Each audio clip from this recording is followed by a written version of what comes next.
Proverbios capítulo 1, verso 1 a 8, página 590. Está el registro del propósito por el cual se escribe Proverbios, y leo para el bien de todos. Proverbios de Salomón, hijo de David, rey de Israel, para adquirir sabiduría y disciplina. Capítulo 1, verso 2. Para discernir palabras de inteligencia, para recibir la corrección que dan la prudencia, la rectitud, la justicia y la equidad, para infundir sagacidad o discernimiento a los inexpertos, conocimiento y discreción a los jóvenes. Escuche esto el sabio y aumente su saber. Reciba dirección el entendido, para discernir el proverbio y la parábola, los dichos de los sabios y sus enigmas. El temor del Señor es el principio del conocimiento. Los necios desprecian la sabiduría y la disciplina. Hijo mío, escucha las correcciones de tu padre y no abandones las enseñanzas de tu madre. Esta es la palabra del Señor. Oremos. Señor, cuán agradecidos estamos hoy al entrar en la adoración con los hermanos y las hermanas, reconocer y agradecerte que tú no nos tratas conforme a nuestra justicia, que es torcida, inestable y engañosa, conforme a nuestras obras, que son imperfectas e incompletas, sino que nos tratas conforme a la obra y a la persona de nuestro Señor Jesucristo, nuestro justificador.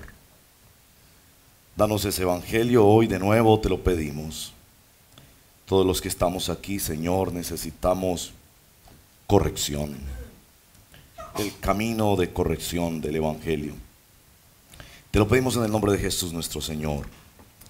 Amén. El tema del día de hoy es el quinto episodio en esta serie y lo llamamos el incorregible.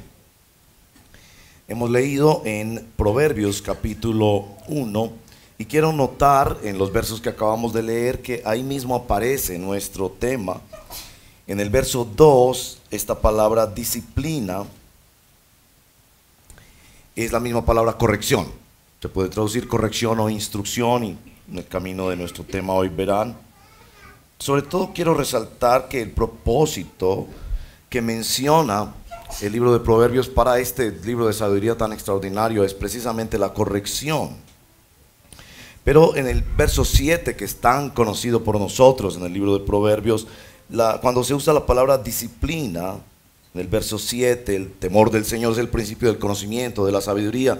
Los necios desprecian la sabiduría y la disciplina, esa misma palabra, corrección.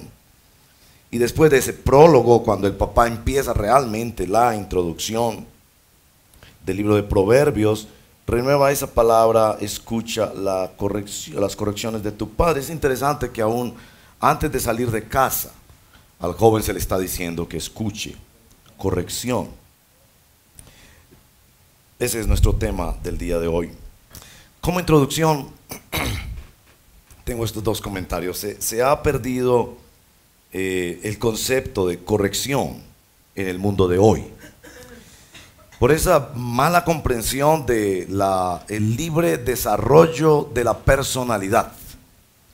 Entonces nadie es corregible hoy en día.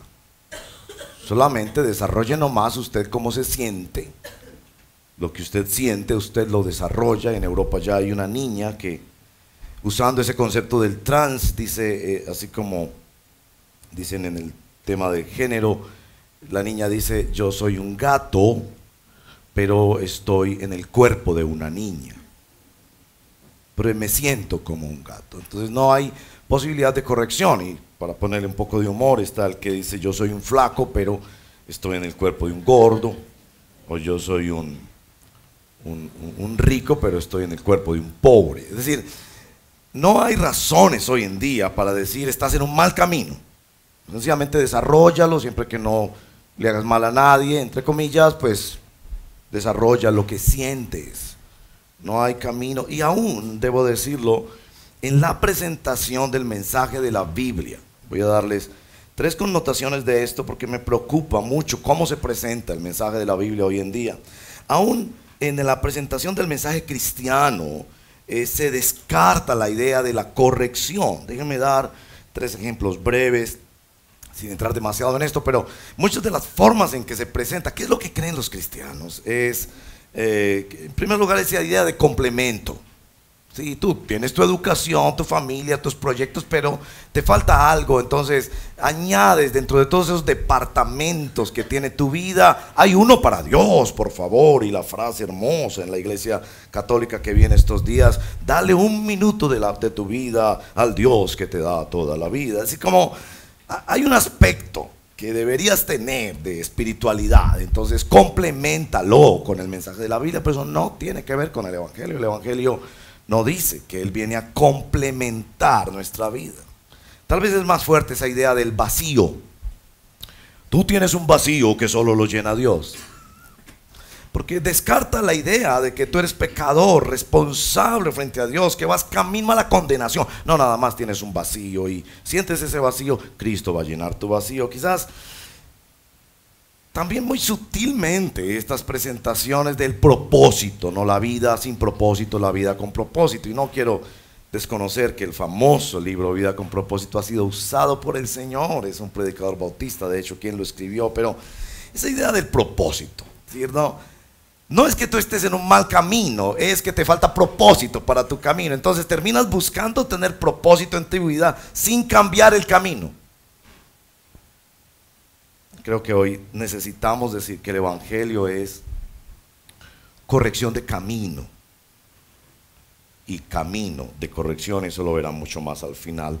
En los temas de Proverbios estamos manejando esta metodología. Primero vemos un perfil del personaje en Proverbios. Después nos preguntamos nosotros cómo somos nosotros frente a ese personaje, porque Proverbios es escrito como un espejo para que en lo que criticamos cuando salimos a la ciudad nos veamos a nosotros mismos. Entonces la pregunta sobre nosotros es: ¿cómo manejas tú la reprensión en diciembre? Diciembre es un mes de mucha reprensión. Llegan en los informes de fin de año económicos, o llegan la balanza.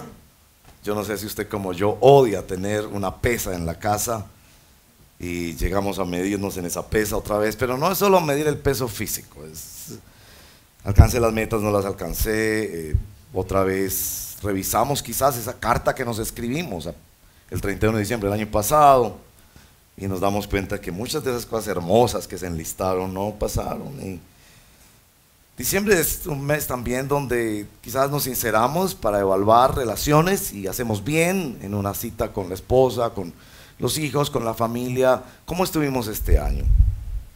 Entonces también vemos esto y vemos el Evangelio, ¿no? ¿Cómo entendemos el Evangelio? Como una corrección de camino y un camino de corrección. Bueno, el perfil del incorregible, y estamos usando la metodología de ir mirando muchos proverbios. Yo quiero animarlos a leer estos proverbios. Además quiero decirles que si quieren esta presentación se las podemos enviar por el WhatsApp y así ustedes pueden tener los textos bíblicos si hay uno en particular que quisieran meditar más o leer más, o aún compartir esto con sus familias. El perfil del incorregible en Proverbios, verso 12:1. El que ama la disciplina ama el conocimiento, pero el que la aborrece es un necio. La Reina Valera del 60, lo puse ahí. El que ama la instrucción ama la sabiduría, mas el que aborrece la reprensión es ignorante. Y entonces sobresale que la Reina Valera nos ayuda a ver el paralelismo entre instrucción y reprensión. No hay instrucción sin reprensión. Este personaje en Proverbios se identifica con el insolente, 15:12. El insolente no le gusta que lo corrija. A propósito, ¿a usted le gusta que lo corrijan? Que la esposa le dé la patadita debajo de la mesa o el hijo le dé el codazo. Papá, eso no se dice. Ese chiste no se cuenta. Eso no se hace. Y este personaje no solo no le gusta que lo corrijan, sino que no busca la compañía de los sabios. 13:1, identificado mucho como el insolente, porque hay algo de orgullo evidente cuando reaccionamos ante la corrección. No hace caso de la reprensión. 15:5, El necio desdeña la corrección de su padre, no la valora. Papá es de otra generación y él no sabe de estas tecnologías y de estas cosas modernas. 15:10, para el descarriado disciplina severa, para el que aborrece la corrección, la muerte. La Biblia de las Américas, la disciplina severa para el que abandona el camino, el que aborrece la reprensión morirá. Muy importante, porque hay un juicio muy severo para el que no ama y no busca ser corregido. En la palabra de Dios, 15:32 y 33 es un maravilloso texto sobre este tema. El que rechaza la corrección se desprecia a sí mismo. Es una cosa que, no sé, me hizo pensar tanto. O sea, como que negamos la misma razón de ser por la cual Dios nos creó cuando rechazamos que otra persona nos corrija. Y yo no sé si usted es la persona que disfruta ser corregido, pero yo también siento dentro de mí que no me gusta que me corrijan y reacciono ante eso. El que atiende gana entendimiento, el temor del Señor imparte sabiduría. Y quiero mostrarles algo sobre esta palabra imparte, porque nos lo deja ver especialmente la traducción de la Reina Valera del 77, que usa la palabra escuela como traducción, porque la idea de corrección es impartir algo, instruir en algo, guiar en un proceso de corrección. Entonces la Reina Valera del 77 decidió traducirlo así, me pareció muy apropiado para mostrarlo: escuela de sabiduría. Y la matrícula de esa escuela no es costo económico, pero el costo de un ego que está dispuesto a humillarse. Casi que pregunto, ¿tendríamos el coraje en este diciembre de reunirnos con la familia y decirle: ustedes piensan que qué debo yo corregir cuando evalúan mi vida este año? La escuela de la corrección. La palabra de Dios tiene una función directa de corrección para los hijos de Dios. 22:15, la necedad es parte del corazón juvenil, pero la vara de la disciplina, y aunque hay mucha discusión sobre este asunto de la vara en el libro de Proverbios, algún día hablaré de eso, pero está claramente asociada a las palabras que vienen de parte de Dios, en el caso de Proverbios a través de los padres. 1:3 ya vimos, es el propósito mismo del libro de Proverbios, la corrección. 1:8, las correcciones aún antes de salir de casa. El capítulo 3, versos 11 y 12, que es para mí central en el estudio del libro de Proverbios.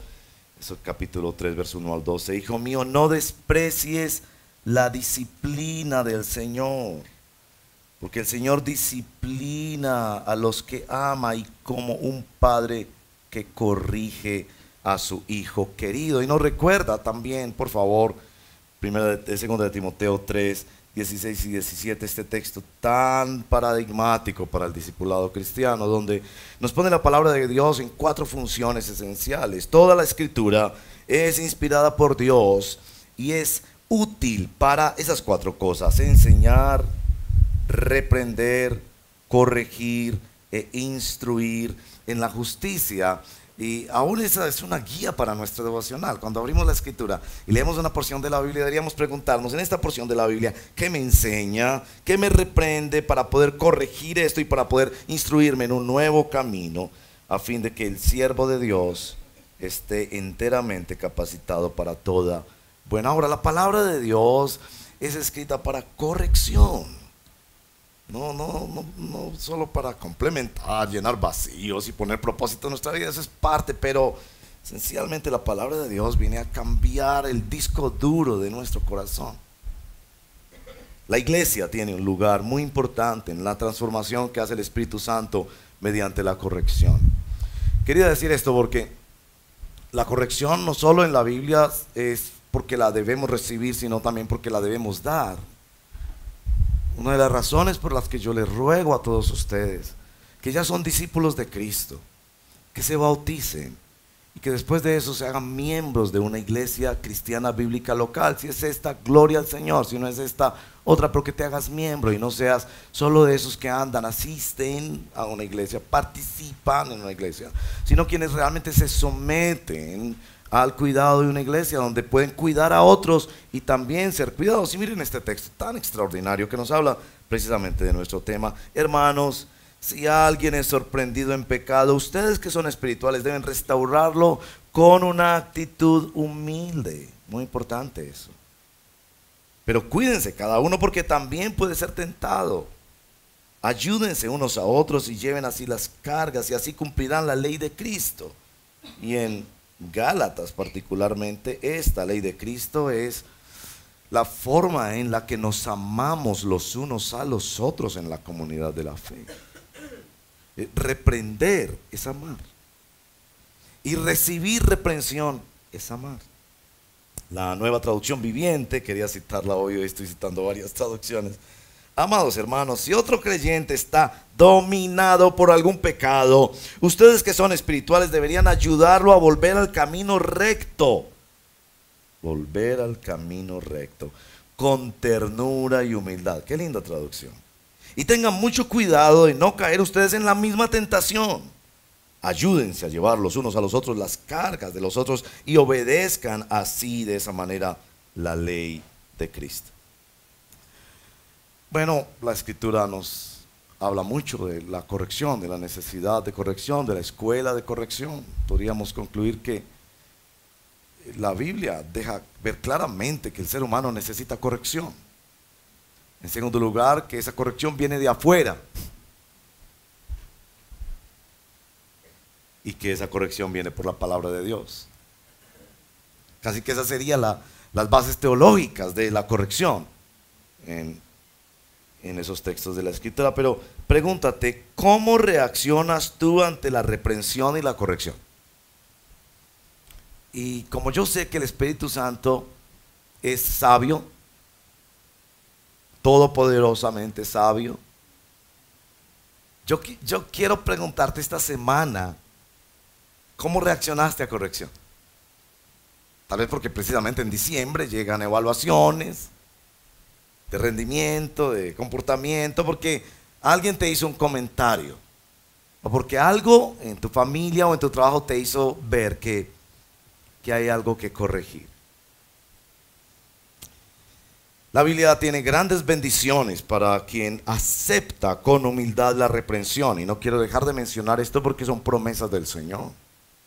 25:12, como anillo, collar de oro fino, son los regaños del sabio en oídos atentos. Cuando recibes la corrección, estás recibiendo un tesoro. 10:17, el que atiende a la corrección va camino a la vida, el que la rechaza se pierde.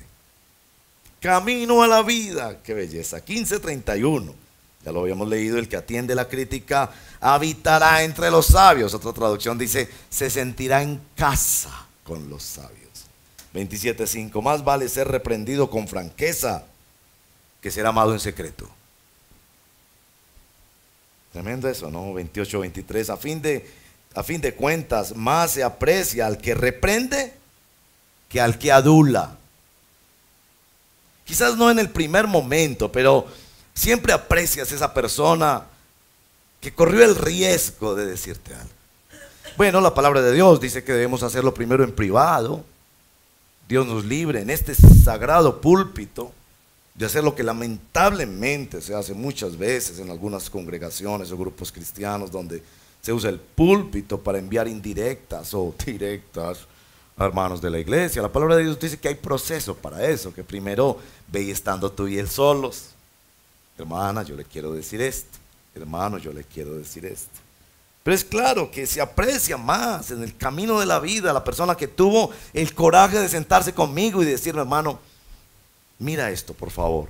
Ten en cuenta esta exhortación. 13:24. El que detiene el castigo a su hijo aborrece, mas el que lo ama desde temprano lo corrige.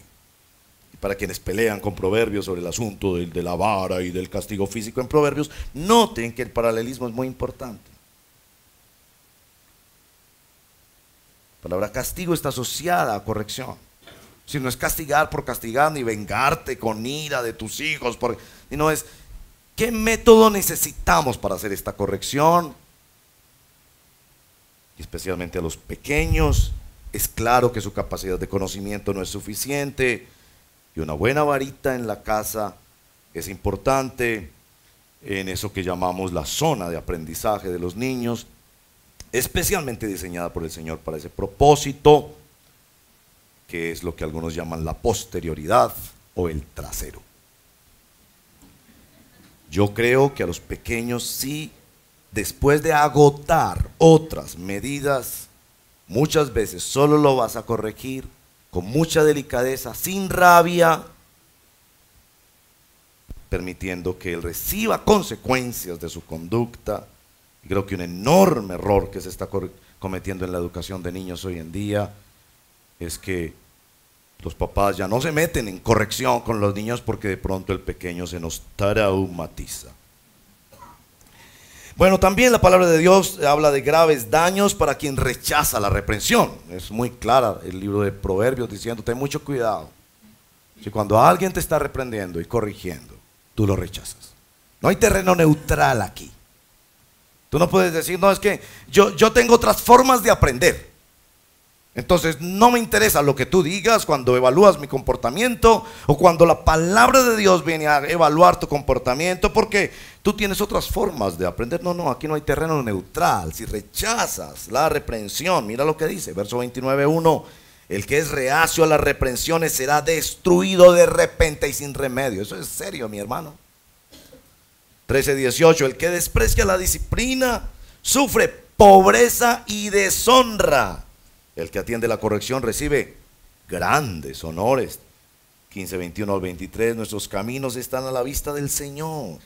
Él examina todas nuestras sendas. Al malvado lo atrapan sus malas obras. Las cuerdas de su pecado lo aprisionan.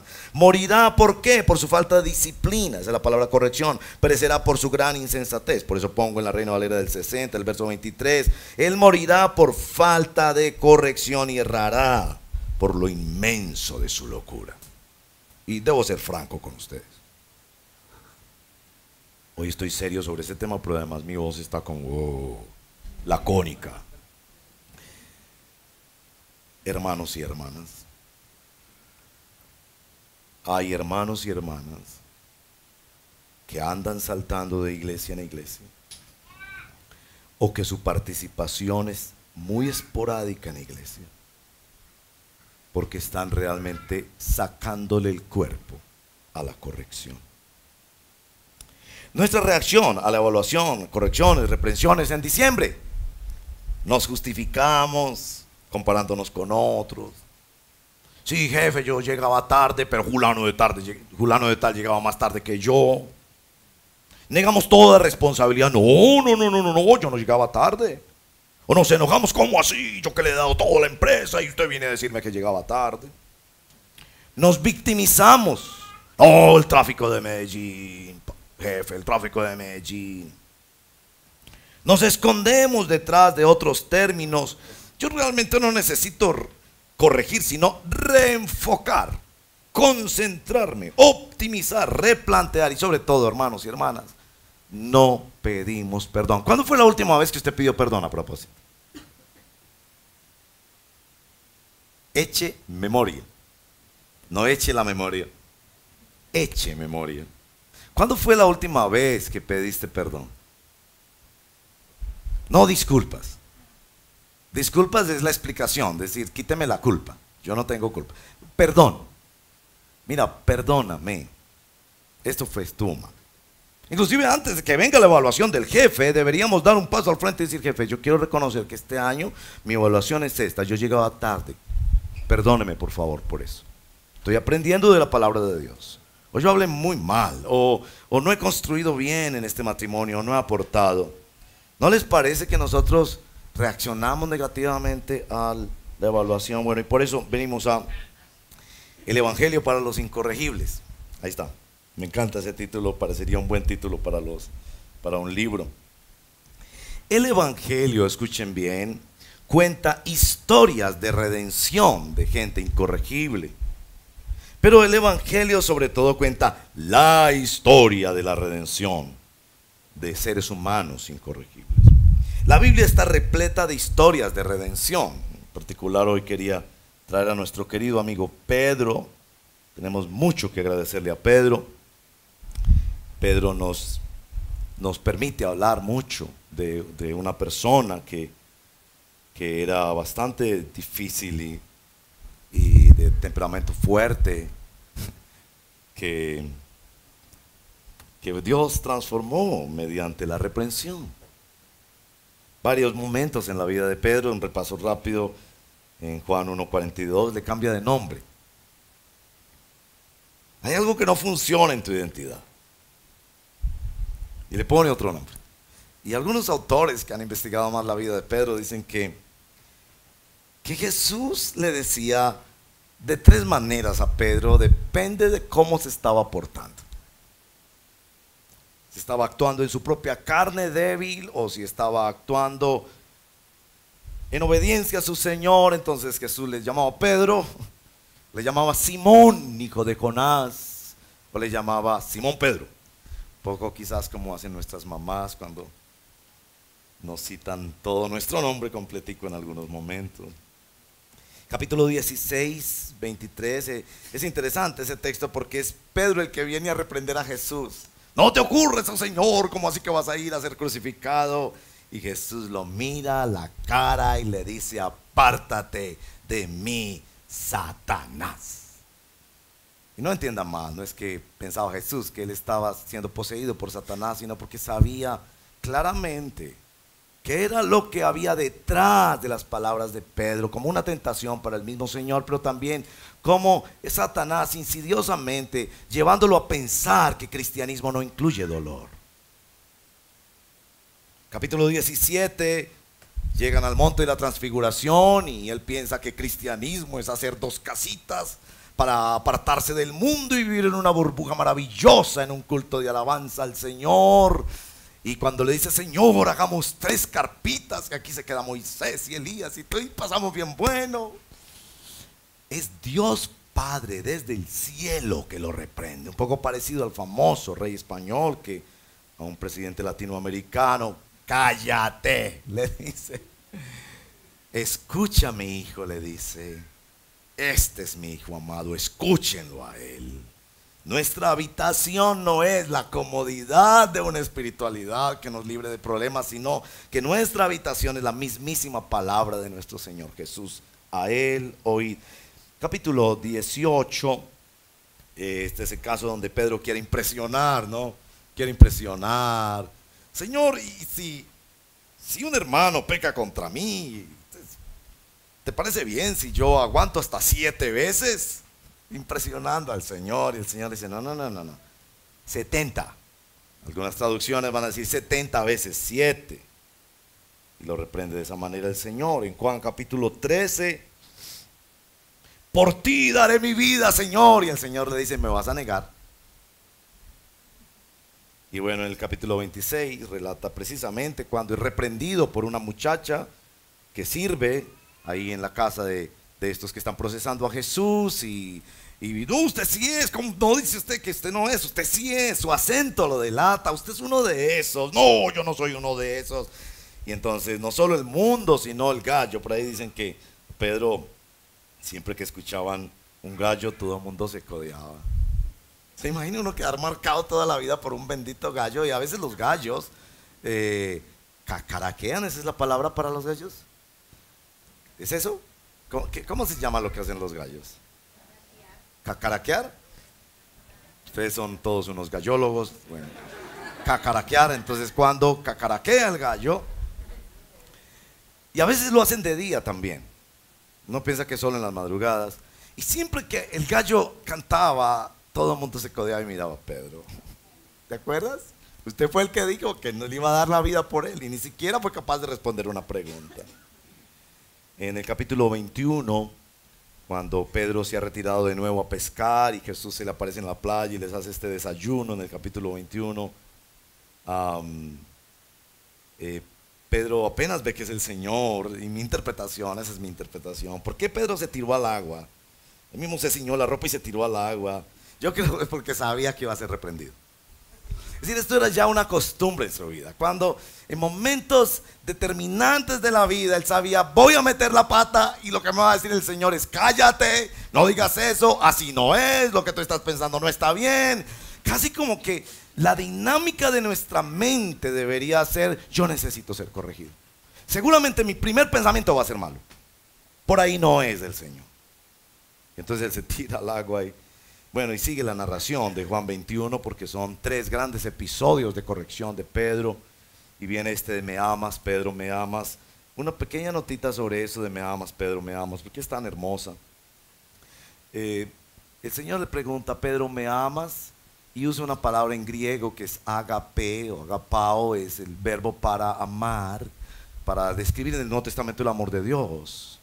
Pedro, ¿me amas como ama a Dios? Como Dios te ha amado a ti. Y Pedro le responde, Señor, tú sabes que te quiero. Y la palabra que usa es fileo, Señor, tú sabes que yo te amo como amo a un hermano. Y Jesús vuelve y le pregunta, Pedro, ¿me amas como te ha amado Dios? Y Pedro responde, Señor, tú sabes que yo te quiero como quiero a un hermano. Y entonces viene la tercera pregunta del Señor, y la tercera pregunta del Señor, el Señor cambia el verbo, y ya no le pregunta, me agape, sino me fileo, me quieres, Pedro, como quieres a un hermano. Y ahí se quebranta el Pedro y dice, Señor, tú sabes todo. Y después de eso, le dice, pastorea, apacienta mis corderos. Y esta es una interpretación.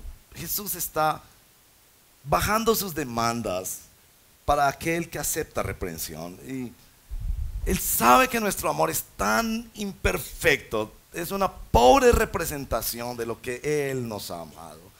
Y aún así le dice, está bien, si todavía no me amas como te ha amado Dios, pero me amas como un hermano, aún eso lo recibo. Y así es que lo corrige con ese amor y esa ternura y esa comprensión del Señor. Como cuando alguien te pide perdón y no es de todo el perdón que tú sientes, pero aún así tú aceptas y dices, voy a ir contigo. Lo interesante de ese episodio de Juan 21 que les animaría tanto a leer porque nos ayuda tanto a mirar nuestra vida en este año, es que después del verso 17, que Pedro es restaurado en el amor y restaurado en el ministerio de apacentar a los nuevos creyentes, y eso va a pasar en Pentecostés de una forma muy particular, es que Pedro es restaurado para seguir siendo corregido. Porque en el verso 18 inmediatamente viene toda esta situación de que el Señor le pronostica, le profetiza a Pedro cómo va a morir. Y le dice que otro te ceñirá, y parece que está describiendo una muerte bastante traumática. Entonces el Pedro, como siempre tan bocón como algunos de nosotros, ve a Juancito tan lindo, que era el amado de Jesús. Y entonces, ¿y ese qué? Y entonces, ¿y ese otro qué? A ver, usted me está diciendo a mí que yo voy a ser un mártir, pero ¿y ese qué? Y entonces Jesús le da esta respuesta, si quiero que él permanezca vivo hasta que yo vuelva, ¿a ti qué? Yo quisiera ser un traductor bíblico, no tengo esas capacidades para haber dicho, ahí lo que tienen que poner en buen español es, ¿a ti qué te importa? Y viene otra vez otra reprensión del Señor donde sígueme tú nomás. No, porque nos comparamos tanto, mis amados hermanos. ¿Por qué al hermano se le dieron un super trabajo? ¿Por qué ese hermano no se enferma? ¿Por qué el otro tiene estos dones espirituales? ¿Por qué la iglesia del otro? Entonces esta es la vida cristiana, la vida de la reprensión. Y entonces en Gálatas 2:14, unos 14 años o algo así después, está este episodio en que Pedro es reprendido por Pablo. A propósito, para ustedes que están tratando de relacionar un poco la teología católica con la teología cristiana histórica, tengan en cuenta eso, ¿no? Que este no era el primer papa infalible. Quienes quieran profundizar en el tema de la doctrina de la infalibilidad papal, aún con todo y que la defensa históricamente es muy débil de que había papado desde el principio de la Iglesia Católica, ¿quién es este personaje? Que aún 14 años después de Pentecostés todavía necesita seguir siendo. No es más que un hombre que puede hablar en nombre de Dios tanto cuanto se someta a la palabra de Dios. Y esa es la razón por la que los cristianos evangélicos rechazamos la doctrina de la infalibilidad papal y de la infalibilidad papal, perdón. Bueno, también hay infalibilidad papal, pero infalibilidad papal y la infalibilidad pastoral y la infalibilidad de los profetas y la infalibilidad de los apóstoles, etc. Nos sometemos a la palabra de Dios y tanto cuanto nos sometamos a la palabra del Señor, podemos decir que nuestro mensaje es fiel. Pero la Biblia presenta también no solo casos de corrección como Pedro que nos animan enormemente en nuestra vida cristiana, sino también presenta la historia de la redención. Y la historia de la redención quiero explicarlo un poco doctrinalmente esta mañana para ustedes, mis amados, porque me parece que estas dos doctrinas debemos relacionarlas en el asunto de la corrección. La primera doctrina es la regeneración. Hoy en día se predica mucho el evangelio sin hablar de la conversión o de la regeneración o el nuevo nacimiento. El nuevo nacimiento es un cambio, es una corrección de camino. Es decir, por muy contento que yo estuviera con el camino, yo iba por un camino a perdición. Podría ser el más rico, el más famoso, el más tranquilo, el más agradable de las personas, pero iba camino a perdición. El evangelio dice que tú necesitas ser cambiado de un track, de un camino a otro camino. Y que el evangelio también no solo es un cambio de camino, sino que también es un cambio en el camino. Mientras vamos avanzando en la vida cristiana, esto es lo que hemos llamado la santificación progresiva. Ahora, esto es muy importante, hermanos. Yo cuánto quisiera que ustedes amaran estudiar la Biblia y la teología para captar estos elementos esenciales del evangelio. El evangelio no es que Dios te dice, cambia y entonces te doy mi salvación. No. El evangelio es que Dios te dice, tú no puedes cambiar, solo yo te puedo cambiar. Y cuando yo te cambio de camino, yo empiezo a cambiarte en el camino. Y es la diferencia entre la doctrina de la regeneración y la santificación progresiva. Esa diferenciación, mis amados, es esencial. Casi que usted tiene que olfatearla en cada predicador cristiano. Porque hoy en día, en nombre del evangelio, se está predicando mucha religión.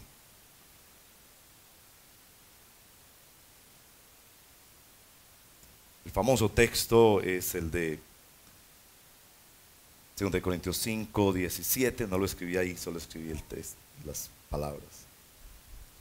Así que de ahora en adelante no consideramos a nadie según criterios meramente humanos.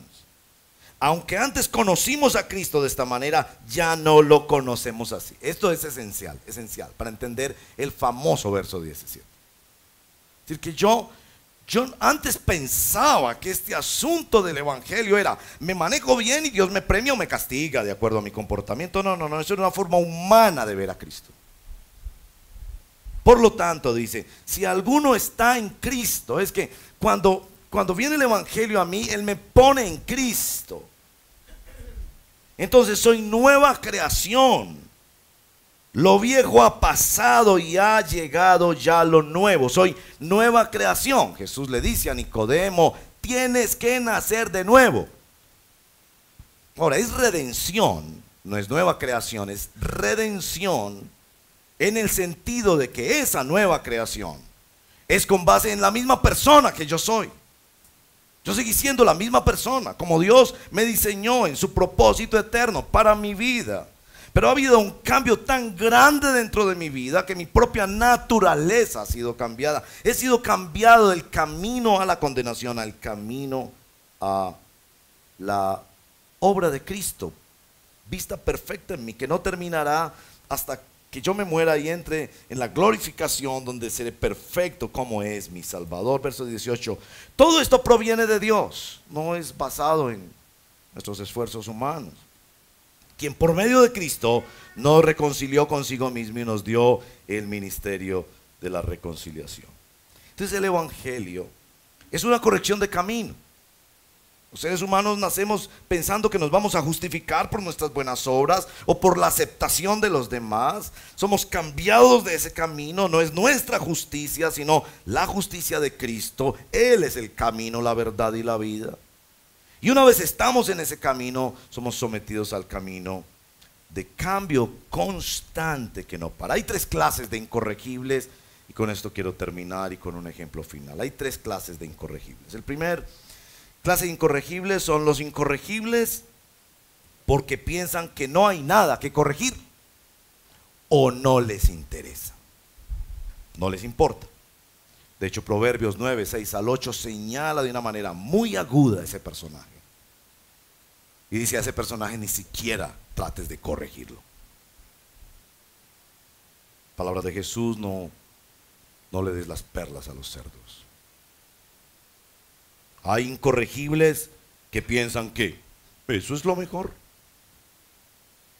Hay un testimonio del evangelio para esas personas y es un testimonio de que van camino a la condenación. Hay un segundo clase de incorregibles y es los que tratan de corregirse sin cambiar de camino. Los que piensan que cristianismo es incorporar unas nuevas prácticas y en sus propias fuerzas tratar de mejorar. Eso es lo que yo llamo religión. Y en tercer lugar, estamos los que reconocen que necesitan la ayuda de Dios. Perdón, ahí escribí mal. La de Dios ayuda, también se puede entender, para ser corregidos. Que necesitamos la intervención de Dios. Y mi hermano, mi amigo, si usted considera que ha escuchado evangelio y que todavía no siente que ha habido un cambio dentro de usted que solo hace Dios, mi llamado es: pídaselo a Dios. No haga como el joven rico que dio la espalda y se fue triste, o como Nicodemo que nunca preguntó. En esencia, dime, si tú lo puedes hacer, hazlo tú, porque Dios da lo que pide. El evangelio de la corrección es que Dios te corrige de camino. Vas por el camino de perdición aunque estés muy contento en él. Necesitas ser convertido. Esta es la regeneración o el nuevo nacimiento. Y una vez Dios opera eso por el poder del Espíritu Santo en una persona, Dios te corrige mientras caminas. Entonces no somos amados por Dios porque cambiamos, sino que cambiamos porque somos amados por Dios. La santificación progresiva se basa en la regeneración, no al revés. Mientras el equipo viene para ayudarnos a adorar al Señor, pensé en estos dos personajes de Navidad. El uno nos lo relata Lucas, el otro nos lo relata Herodes. Dos personajes de la Navidad, incorregibles, como somos los seres humanos, pero con dos destinos muy distintos. Herodes. Yo acostumbro decir que Herodes fue quien mejor entendió la Navidad. Humanamente hablando, Herodes sabía que quien venía era un rey, que le iba a quitar el trono. Herodes no vería la Navidad con decoraciones y lucecitas y expectativas de regalo, descanso y fiesta. Herodes jamás vería eso así. Herodes lo veía claramente como se debe ver el evangelio.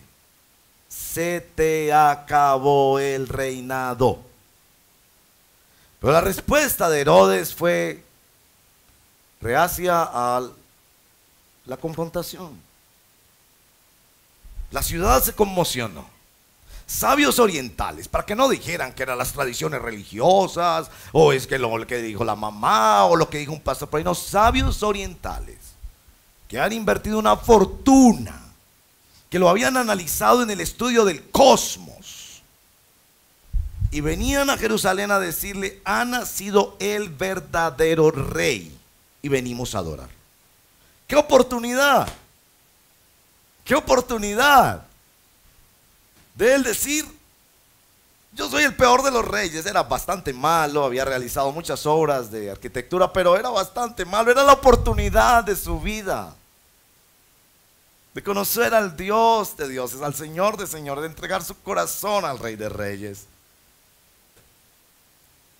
Desde el primer momento se ideó un plan maléfico para destruir a ese niño. Vayan y averigüen para que yo vaya y lo adore. Ya sabemos el final de la historia, que fue un genocidio, violencia, en un corazón rebelde que no quiso aceptar la voz de Dios. Tú no eres el rey. Qué llamado del evangelio tan poderoso.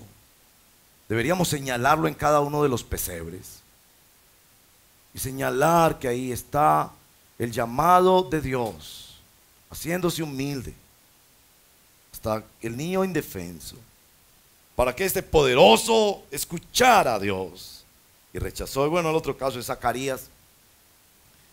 Me emociona mucho hablar de Zacarías porque anciano, toda la vida había deseado ese muchachito, pero ya en sus jubilaciones ya no quería muchachito. ¿Quién va a querer un niño a los 75 años? Pues criar un niño, uno los quiere de nietos o bisnietos, pero criar un niño, por favor. Ella tenía montadita su jubilación. ¿Y qué pensaría la gente viendo al abuelo de 75 criando un bebé y Elizabeth será capaz? Y si me muero a los 2 años, ¿quién va a cuidar del pobre niño? Todas esas preguntas atravesaban su alma. Cuando el ángel le dice: ha sido escuchada tu oración. Oiga pues, seguramente 50 años después Dios escuchó la oración. Y la respuesta de él es: no, nosotros ya somos viejos. Y el ángel la captó de inmediato y le dijo: quedarás mudo hasta que veas la palabra de Dios. Imagínese el mudo diciéndole a la señora, que seguramente no tenía muchas relaciones sexuales, ustedes todos son adultos, ya no, eso no se hacía mucho seguramente, y mudo para explicarle a la señora, y mudo por disciplina de Dios. Esto no fue que se tragó un maní en una fiesta navideña, sino que mudo por disciplina de Dios. Pero aún así va donde su esposa y queda embarazada, y cuando el niño nace, su boca es liberada, y lo que hace Zacarías es darnos uno de los 4 cantos de Navidad, que es de lo más hermoso que hay en la Biblia. El Benedictus, el canto de Navidad de Zacarías, donde claramente pone a su hijito, que será su tesoro ahora, por debajo del gran Salvador de Israel. Y su hijito va a vivir para anunciar al Salvador de Israel. Es una cosa extraordinaria. Un hombre que aceptó ser corregido por Dios, aunque le costó 9 meses de quedarse mudo, quizás de hacer el ridículo frente a sus parientes y todos sus vecinos, pero él estaba tranquilo porque Dios fue el que lo corrigió. Mi amigo, mi amiga, ¿en qué es lo que Dios te está corrigiendo hoy? Yo creo que hay algunos de nosotros aquí que estamos siendo llamados a correcciones concretas en nuestra vida. Deja eso, admite eso, pide perdón por eso, no seas más duro, más terco, reconoce. Quizás implica conversaciones en esta temporada que debieron haberse tenido hace años, pero no esperes, tenlas ahora. Dios te da la oportunidad de dejarte reprender por la palabra del Señor, pedir perdón, hablar de los temas, confrontar. Hay algunos aquí que están siendo llamados también al evangelio. Es que tú has entendido el evangelio como un asunto religioso, de tomar unos principios y volverte buena persona practicando. Eso no es evangelio. Evangelio es que tú quedas derrotado y humillado por tu incapacidad de corregirte. Evangelio es que la palabra de Dios te lleva hasta el punto aplastante del arrepentimiento, donde dices: miserable de mí, ¿quién me librará de este cuerpo de muerte? Pero gracias a Dios que me has dado a Jesucristo, y te apegas a Jesús como la justicia de Dios para ti, y te apegas a Él, que siendo tu justicia te adopta, te regala el Espíritu Santo, y cada día sigue un trabajo de formar a su Hijo, de formar a Jesús en tu corazón. Está siendo llamado al evangelio. Y quiero ser muy serio con algunos de ustedes. No te estoy preguntando cuánto tiempo llevas en iglesia evangélica. No te estoy preguntando si tus papás son cristianos o no son cristianos. Dios no tiene nietos. No te estoy preguntando si te portas como un cristiano o un evangélico. Te estoy diciendo es: ¿a tu corazón llegó el evangelio o no? Y si tú ves en tu corazón que no has nacido de nuevo, que no has sido regenerado, que no has sido cambiado de camino, ven a Jesús y pídeselo. Él es el único que lo hace. No trates de hacerlo en tus fuerzas. Ven a Cristo Jesús, que Él te dará de su espíritu y te convencerá de pecado. Él cambiará las fibras más íntimas de tu corazón. Seguirás pecando porque los cristianos seguimos pecando, pero tendrás el Espíritu de Dios que te cela, te contrista, trabaja en tu corazón para construir y trabajar, a veces con pincel y a veces con cincel, la obra de Cristo en tu corazón.